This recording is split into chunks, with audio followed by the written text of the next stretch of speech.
Good morning. I'm Rob Zimmerman, a member of your Board of Trustees. My pronouns are he and him. Welcome to Unitarian Universalist Church West here in Brookfield, Wisconsin.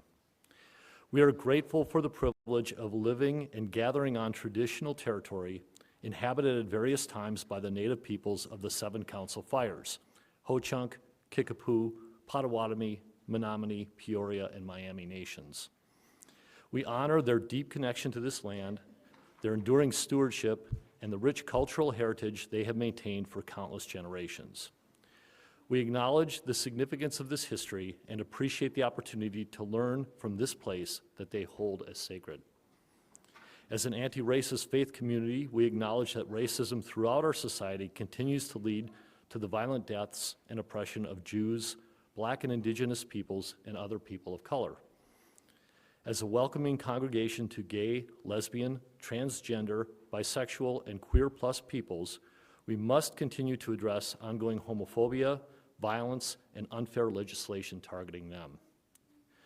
Our Unitarian Universalist faith calls us to engage in the work to dismantle white supremacy culture and all forms of oppression in our hearts, in our communities, and in our world. Today, you can lend your ideas to this work by joining a discussion with our Anti-Racism Committee being held in UL4 after the service. Acknowledging that this land was taken from others or that racism is an ongoing problem is one thing, but what are we at UCW doing to live out our values of justice, equity, and transformation? We want your input and engagement. It's so good to be together as a loving and evolving community, gathering in and among so many different spaces. We welcome those who are joining us online. Wherever we are physically, our hearts and spirits are one. If you're a newcomer here, I hope you picked up a flyer on the way in that tells you all about what to expect and how to connect. We'd love to have you fill out the welcome side of the blue sheet you received when you entered, and to see you at the newcomers table in the foyer after the service. If you're online and want more information, please email us at visitor@uucw.org. There's time for coffee, tea, and conversation for everyone following the service. Find a comfortable place to hang out here in the sanctuary, in the community room, in the library, and then challenge yourself to talk to someone who you've not yet met. Let's build community together. While today is a regular RE Sunday, people of all ages are always welcome in our sanctuary. The worship exploration table has quiet activity ideas for anyone and of any age who can benefit from keeping their hands busy while still enjoying worship. And for anyone needing or preferring to leave the sanctuary but remain engaged, there are self-guided activities in the community room along with our worship services live stream. Next, I'd like to call your attention to the announcements in your order of service. There are a lot of them today. Please read through them at your convenience. I want to briefly highlight 3 of them.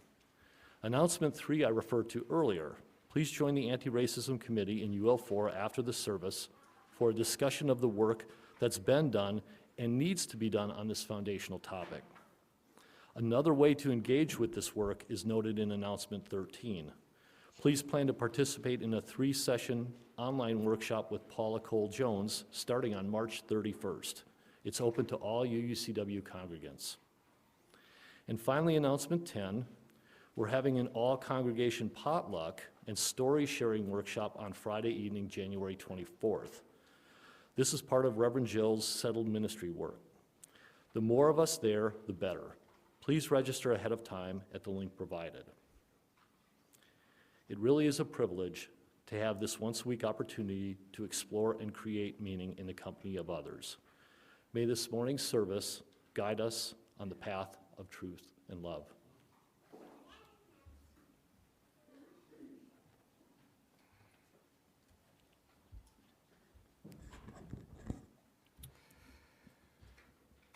We gather as a house of stories. As we learn of those who have gone before, the way in front of us becomes clearer. As we weave together our individual tales into a common story, our loneliness lessens and the ever-present web of our oneness is revealed.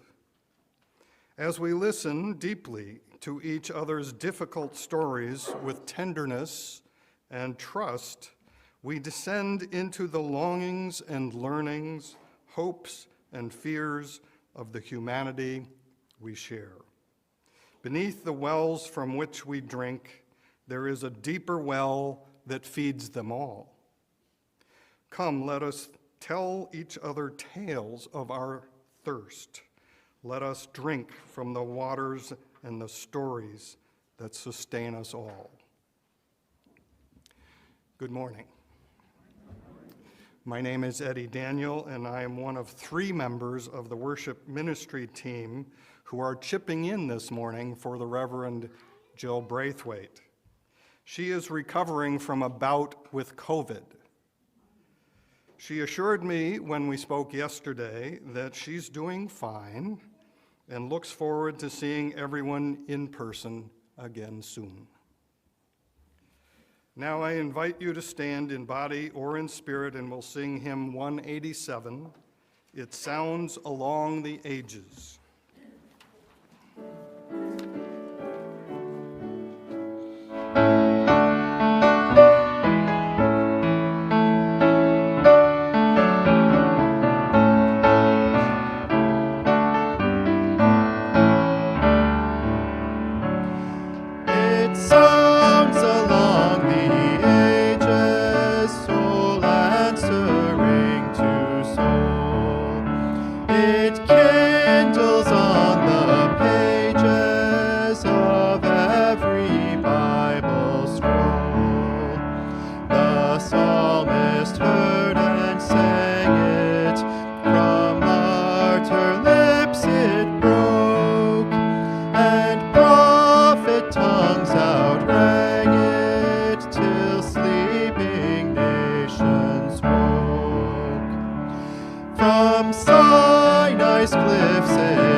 When we light our chalice, we bring the symbol of our Unitarian Universalist faith to life together.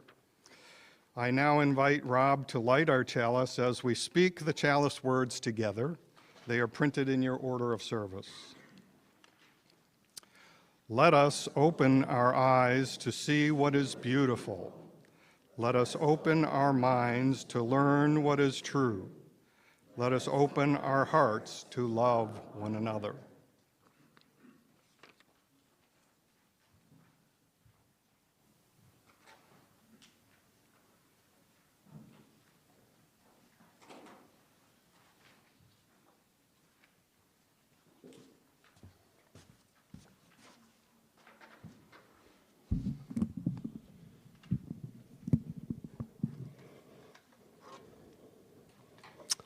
Good morning. I'm Dave Cicero, Director of Lifespan Religious Education here at Unitarian Universalist Church West. My pronouns are he and his.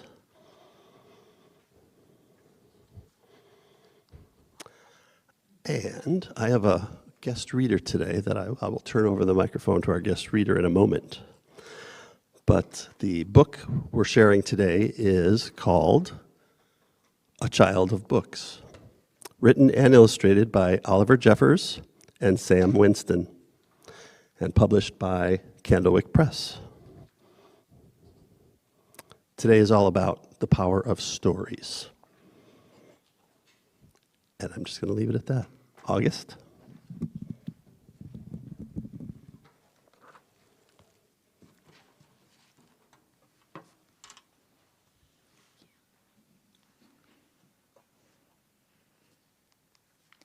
I am a child of books. I come from a world of stories. And upon my imagination, I float.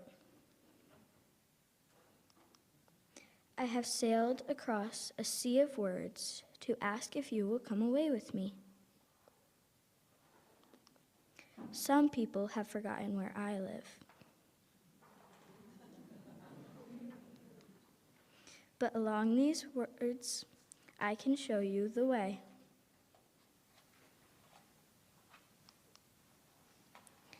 We travel over mountains of make-believe,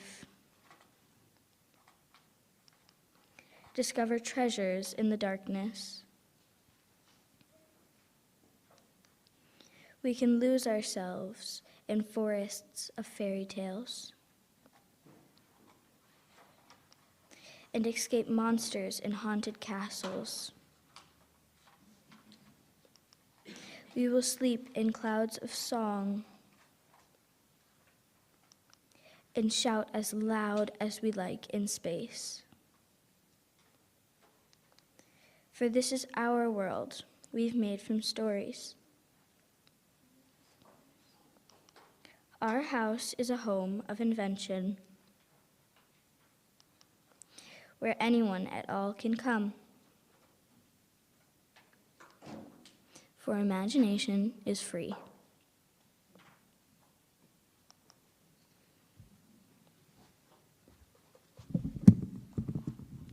Thank you so much. I knew there was one thing I wanted to say before August actually started reading that. I forgot until she actually started flipping the pages. You may have noticed, I think it was kind of a cool way to illustrate this book. You may have noticed that a lot of those pictures were made up with the typography, with the words themselves from other sources. So I just love that. Reusing other things and recombining them to create something new, something very creative. So, yeah, thanks so much. This is the time when our children and youth are invited to meet with their peers in their religious education classrooms. And August has agreed to light our RE lantern this morning to lead them out of the sanctuary.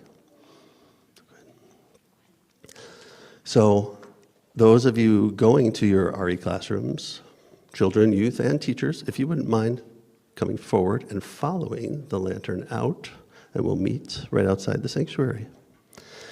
Meanwhile, the rest of you would please join me in singing our recessional.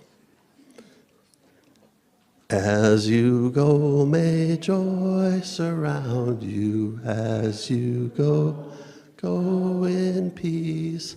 Know our love is with you always. As you go, as you go, as you go.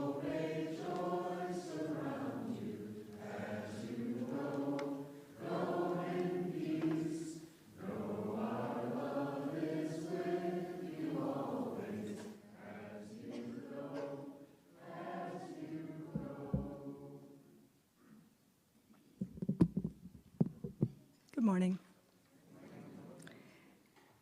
We enter now a time for sharing of joys and sorrows that touch our individual lives. One way we express through ritual the many ways that we care for one another. In a moment, you'll be invited to come to the mic to share aloud. If you have something you'd rather not share aloud, you can use the QR code on the order of service or the share side of the blue slip to put something in writing. Please know that at any time during the week, You can use the link in the e-news to let us know what's on your heart. What you share this morning is only for the ears of those gathered now. It will not be in the posted video of the service or shared in our e-news. So now come to the mic to speak if you choose, or raise your hand and an usher will bring you a mic. I will light a candle for you, and after each sharing, I invite you all to respond with me. We hold you in love. You can form a line to the side. Please come. To folks attending online, we hold you in love as well. And now we place one last candle for those joys and concerns not shared, but held deep in our hearts. We hold you in love.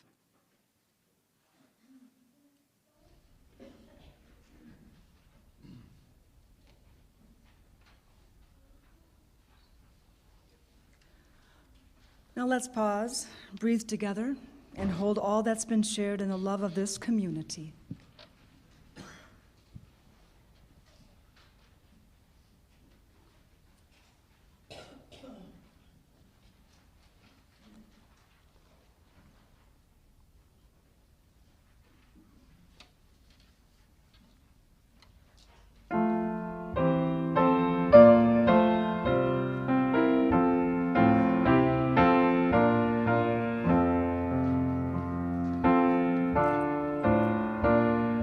Number 355.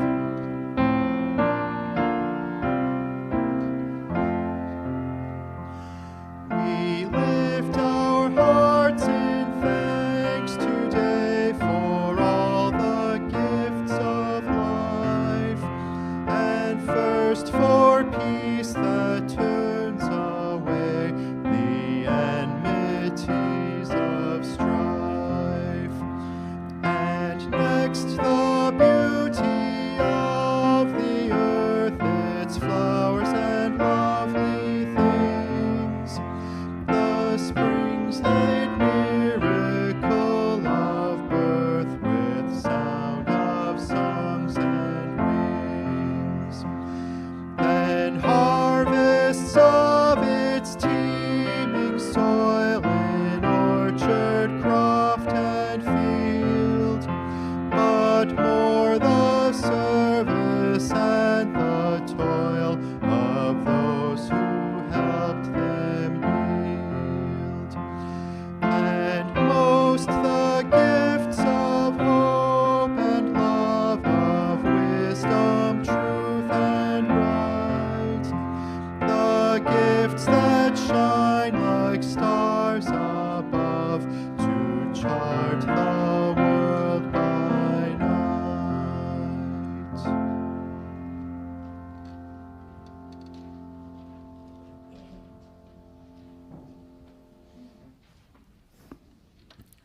Our first reading is from James Baldwin, an excerpt from an interview he did with Life magazine in 1963. You think your pain and your heartbreak are unprecedented in the history of the world, but then you read. It was Dostoevsky and Dickens who taught me that the things that tormented me most were the very things that connected me with all the people who were alive or who had ever been alive. Only if we face these open wounds in ourselves can we understand them in other people. An artist is a sort of emotional or spiritual historian. His role is to make you realize the doom and glory of knowing who you are and what you are. He has to tell, because nobody else in the world can tell, what it is like to be alive. All I've ever wanted to do is tell that. I'm not trying to solve anybody's problems, not even my own. I'm just trying to outline what the problems are. Our second reading is from novelist and essayist Madeleine L'Engle. Story makes us more alive, more human, more courageous, more loving. Why does anybody tell a story? It does indeed have something to do with faith. Faith that the universe has meaning, that our little human lives are not irrelevant, that what we choose or say or do matters cosmically.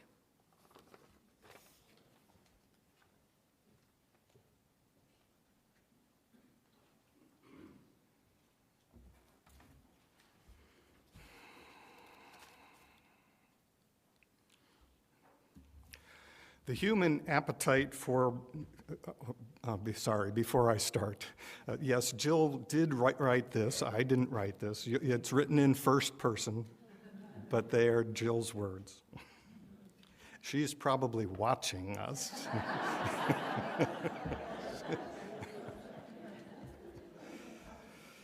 The human appetite for stories seems to be boundless. Stories, of course, take all kinds of form, from oral traditions passed down over generations to family lore, from film and television to theater and books. We share stories to help us make meaning out of both our culture and our individual lives. Our stories reveal what we value, what we hold dear, and what we hope for. Sometimes we get stuck in narratives that affect us in negative ways. Fortunately, our stories can be revised into liberating ones. As far back as I can remember, I have been a voracious reader of stories in the form of books. I've spent countless hours with art and literature of all kinds, but most especially with novels. My first memory of immersing in a longish novel was Johnny Tremain. Pause. When I read this of Jill's words, I thought, wow, I read that. Did I hear that too? Johnny Tremain, the story of a young apprentice silversmith in colonial Boston, which I bought for a nickel at a garage sale. As a kid, I tore through Judy Blume and Charles Dickens, and later, teen novels like The Outsiders. Currently, I read widely in contemporary fiction, with some favorites being Sigrid Nunez, Anne Patchett, Stephen Macaulay, and Colson Whitehead. My whole reading life, there have been two things that pull me through novel after novel. One is a great hunger for understanding of the depth and breadth of human experience, a hunger for a wide view of, as James Baldwin says, what it is like to be alive in this big, incredible, painful, wonderful world of ours. I remember as a young adult thinking, I want to experience everything life has to offer. Well, I absolutely was not the kind of brave or reckless, depending on your perspective, person who actually would experience everything. But art, film, and literature have allowed me to engage deeply with the incredibly rich variety of expressions of human life and perspectives on it. The second thing that has compelled me to read fiction has been the way novels almost always leave me feeling less alone. Stories do this by giving us rich language for things we know about firsthand, but have never seen named or expressed. Stories help us to see our own feelings and needs and struggles as part of the great human tapestry, things to be explored and shared, not shameful problems that need hiding or solving. Writer George Saunders once said of good writing that it enlivens that part of us that actually believes we are in this world right now, that being here somehow matters. It reawakens the reader to the fact that the fact and the value of her own experience, her own existence. C.S. Lewis captures this magical quality with these words: "In reading great literature, I become 1,000 men, yet remain myself. Like a night sky in a Greek poem, I see with myriad eyes, but it is still I who see. Here, as in worship, in love, moral action, and in knowing, I transcend myself and am never more myself than when I do." Furthermore, reading great stories is simply enormously fun. Entertaining, amusing, stimulating, and emotionally evocative, literature brings us alive to the enjoyment of what the human imagination can create. Reading a novel has always returned me to the joy of that core fundamental human desire to see what happens next, to turn the page and discover something new. So what is this particular alchemy that the novelist has mastered? Like all artists, the novelist does the work of putting together elements of some kind in a creative way to make something new. In Unitarian Universalism, we look to all kinds of art for spiritual and theological development.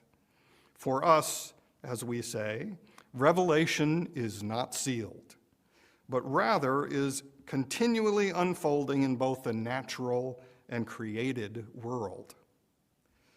Regarding the particular power of art, theologian Paul Tillich developed a theology of art centered on artworks as symbols. For Tillich, great works of art function as symbols for aspects of reality and its depth dimension. Symbols have 4 characteristics according to Tillich.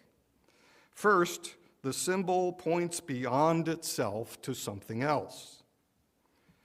Second, the symbol participates in the meaning and power of what it symbolizes. Further, the symbol has the power to reveal the meaning of something which cannot be approached in any other way.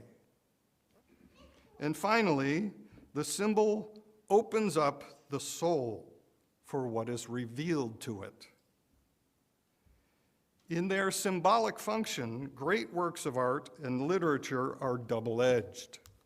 They both open up the viewer or reader to what is revealed, and they reveal that thing. For example, a novel like Jane Eyre uses very specific details of character, description, and plot to open our hearts to Jane and other characters, to pull us in, and then to reveal the qualities of tragedy and integrity in a never-before-expressed fashion. I believe novels are especially useful symbols as they express universal truths through treating the particulars of existence in an artistic way. Emphasis on the concrete and particular is central to the craft of fiction writing. As many of you know, it is axiomatic in fiction writing classes to say that the more specific and authentic and personal a creator's material is, the more likely it is to express something with universal appeal. Art is unique among human endeavors in that it paradoxically creates a world of its own, which we encounter on its own terms, and yet it also forces us to see the existing world in a fresh way. The novel Moby Dick reveals much about the tragedy of human obsession. The Great Gatsby, too, reveals the tragedy of obsession, but by contrast, does so within a world of American wealth and privilege thus revealing something about the ultimate tragedy and alienation of outsized wealth. One last thought I'd like to share. Talk about literature, including my own today, often characterizes it as good for us, not unlike vegetables. But we must never reduce art and literature to tools in service of a separate goal. To do so is to sell art wildly short. And it is to lend support to ideological impulses to censor literature on the grounds that it will change readers in ways that are undesirable to the powers that be. Just as each human being has inherent worth and dignity, and thus must not be used as an instrument for others' gain, so must art be cherished as such.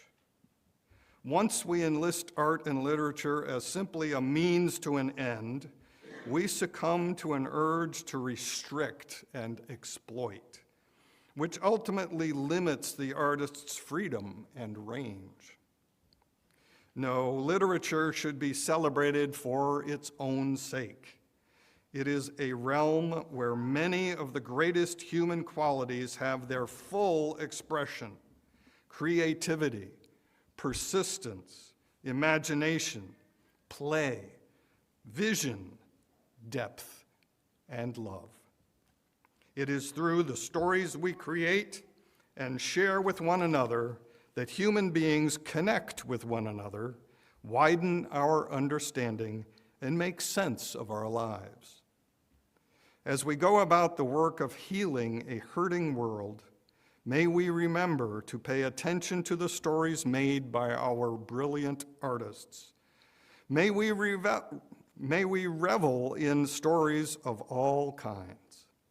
And may our stories enrich our lives with entertainment, yes, but also learning, empathy, connection, and transformation.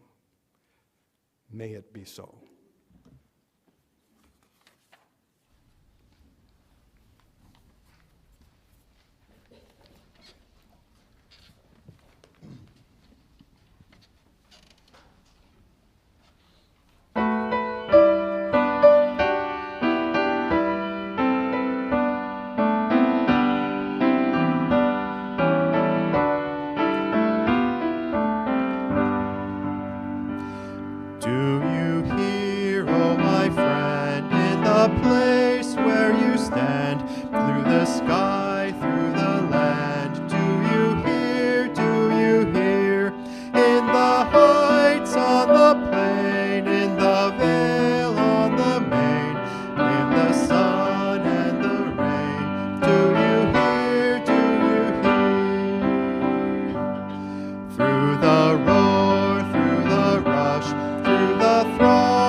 I said with all confidence, I know how to do the clicker. I was going to lie. Good morning. UUCW's Split the Plate program is one of outreach and generosity. Each month, we give half of undesignated offerings to a nonprofit organization to help us live our UU values. Today, I am pleased to introduce Damian Buckman, Executive Director of the Ability Center, our January partner. And Damian will say a few words, but he'll also be available after the service so you can learn more and to answer your questions. Good morning. This is my second time here in your congregation, and I want to thank you so much for having me again. I must have said something right the first time around since I've been invited back. You guys lead with the most important value in my world, and you lead with inclusion. And the Ability Center is a place that is full of stories, and that story begins with mine. If you don't recall, I actually grew up just down the road here in Elm Grove, past this church numerous times since I was 10 years old.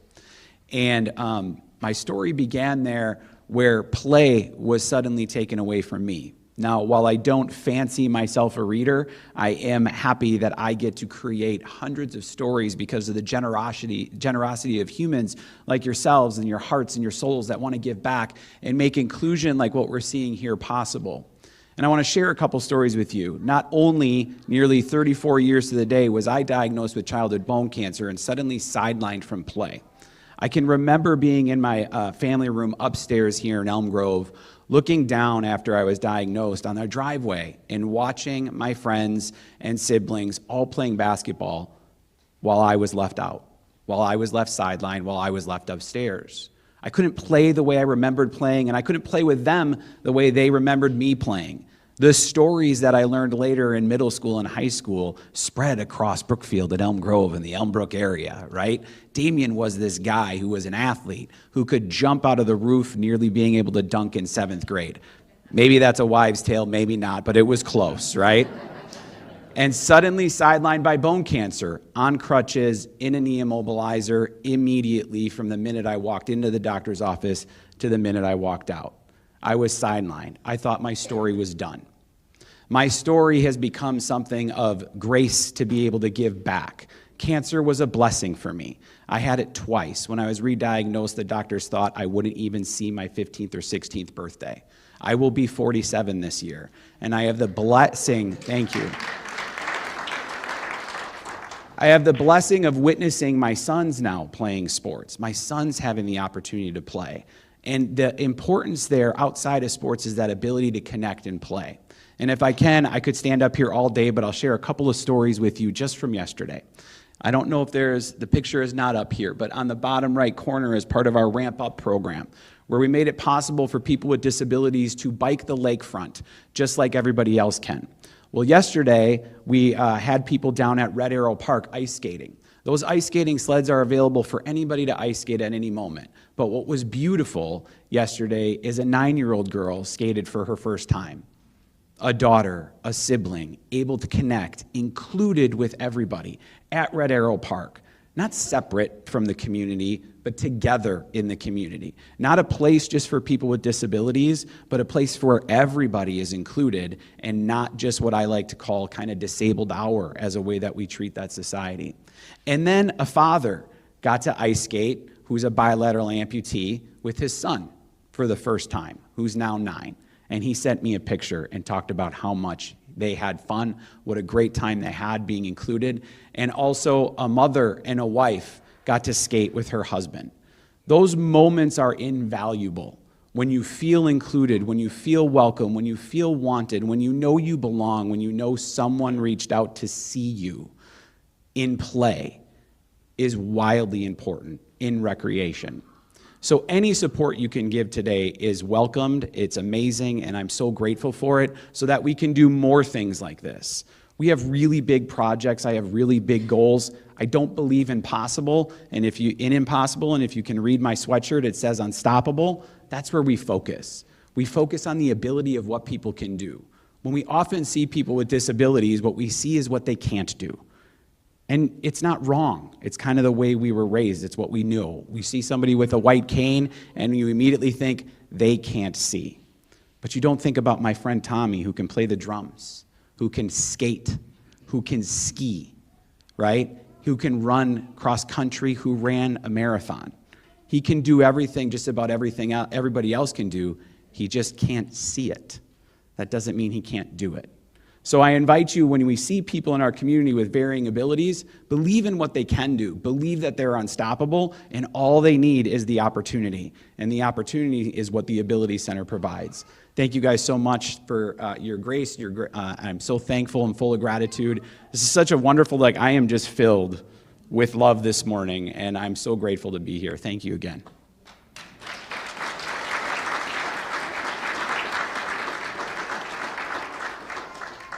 Thank you, Damien. To make a donation, please follow these directions. On the screen, you can text, you can click on the Donate tab on the website, or you can mail your donation. And thank you so much for your generosity for the Ability Center and for UCW.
For dedication of our offering, which are printed in your order of service.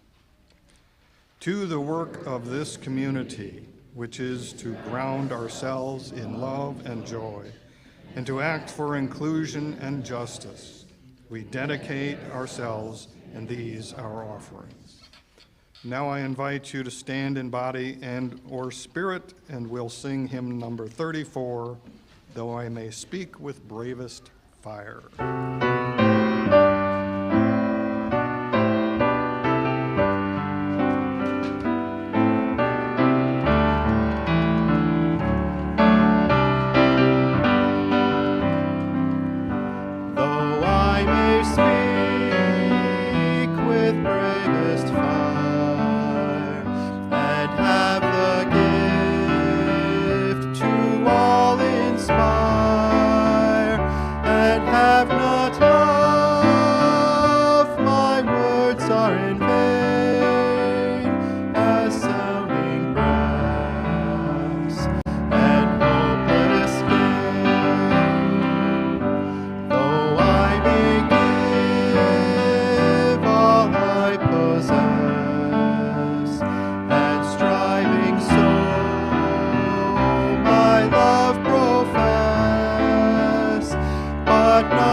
Our closing words are by Unitarian minister Reverend Dr. Steve J. Crump.